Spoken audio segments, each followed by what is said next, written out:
Should the Warriors be concerned about their path back to the finals? Well, I definitely think they should be concerned. I mean, they're going to be the favorites, and it's not like I can see anybody beating them. But if there's a team to be worried about, I think it would be Houston, simply because the acquisition of Chris Paul, listen, what we have to recognize is that Chris Paul may be the greatest little point guard since Isaiah Thomas. This dude is absolutely sensational. And forget the points per se, like he dropped 31 last night. It's his floor generalship. It's the leadership that he provides on the court, running an offense. Now he wanted to get off the ball. Him and James Harden are getting along so well because James Harden was thrusted into the point guard spot last year where he was runner-up for league MVP, but ultimately he ran out of gas in that postseason, particularly against the San Antonio Spurs. He wanted to get back off the ball a little bit, but obviously he still wants to have some point guard duties. Chris Paul has been a point guard all his life and ball dominant. He wants to prove, like he told me several times over the last several months, he wants to prove that he could play off the ball as well. He doesn't always want the responsibility of having to run an offense and be on the ball. He wants to do what he naturally does, but he doesn't want to have the responsibility, Max, of having to do it all the time. So they spell for one another. They supplement and provide comfort and stability for one another. They also energize one another because they take pressure off of each other. And then we haven't even gotten into the way the other guys benefit. Clint Capella runs the floor better. That's why he's the ideal replacement to what Dwight Howard once gave them. You know, Trevor Ariza and Eric Gordon and Ryan Anderson can shoot the rock. And so when you look at it from that standpoint, you know offensively they can put the ball in the hole, which is the only chance you have against the Golden State Warriors. But then lo and behold, these guys are actually playing defense right now. Do I think that part could last against Golden State? No. But I can't ignore the fact that they're top 5 defense right now. So I give credit where credit is due, because even though I'm not going to sit there and tell you that they could beat the Golden State Warriors, the legitimate argument can be made that this is the threat to the Golden State Warriors within the Western Conference, even though San Antonio has been playing without Kawhi Leonard, and now that he's back, we'll see. Yeah, leave something for me, because that's actually the answer. Look, the Rockets, should they be concerned about the Rockets? I'll tell you why quickly. If you're concerned about the Rockets, you'd be concerned, because they always had the only strategy that may have worked against the Golden State Warriors, given the shooters they had, which is shoot as many threes as possible. All the points. Like, they're an extreme version of what the analytics say.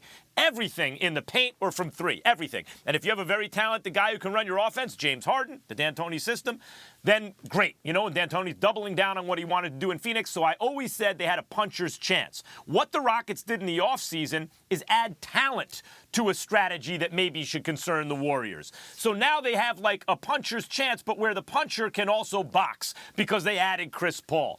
And yet, and still, I would not consider that the team where if I were Golden State, I'd be concerned. There is a team I'd be concerned about. Stephen A., you identified it at the end, and it is the San Antonio Spurs. And the reason I'd be concerned is that team's got 19 wins, and Kawhi just got back, and they lost his first game back. LaMarcus Aldridge is back to being LaMarcus Aldridge in Kawhi's absence. But, guys, that's not even the key. The reason I'd be concerned about San Antonio and not the Rockets if I were the Warriors is actually Danny Green. When Danny Green is having, obviously the San Antonio guard, when Danny Green is having an excellent season, the Spurs sometimes look unbeatable. But he's up and down with his season. Some seasons, better than others, which is why he's not a perennial all-star. And in those down seasons, they're tough, but they're not going to win in the playoffs. But Danny Green this year is balling. He's hitting everything. He's playing his usual excellent defense. And considering, Stephen A., when last seen with Kawhi, the Spurs were beating the brakes off the Warriors, and then Kawhi goes down and then their season ends, basically. You're getting Kawhi back, and Danny Green's having one of those Danny Green seasons, which means they win the championship.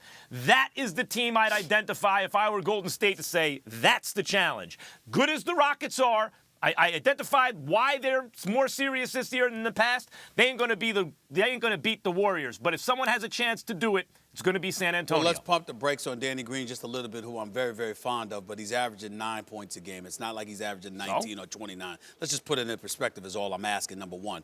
Number two, let's also make sure that we're careful to not overrate what we saw with San Antonio in Game 1 against the Golden State Warriors last year with Kawhi Leonard on the floor. They were obviously up like 23, 24 points. Kawhi Leonard looked sensational.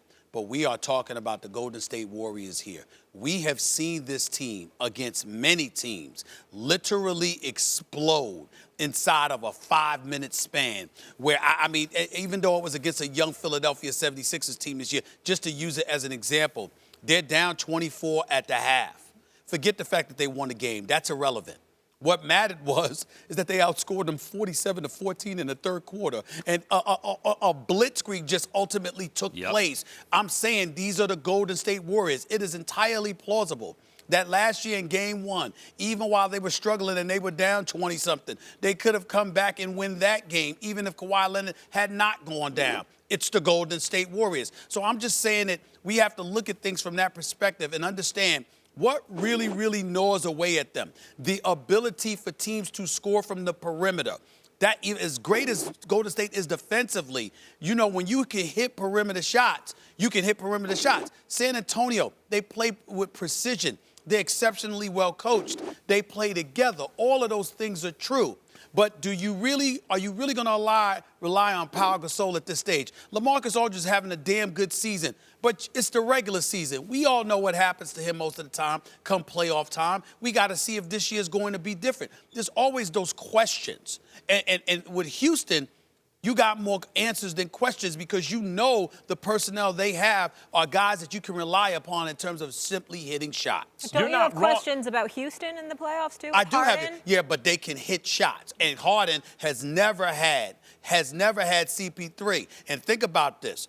6 years ago, CP3 was supposed to be with Kobe. This is when Kobe was James Harden. So imagine what that would have been. Now you've got this. I mean, I look at it from that perspective, and I'm saying, look, man, this is a guard-oriented game. Look, you just never know.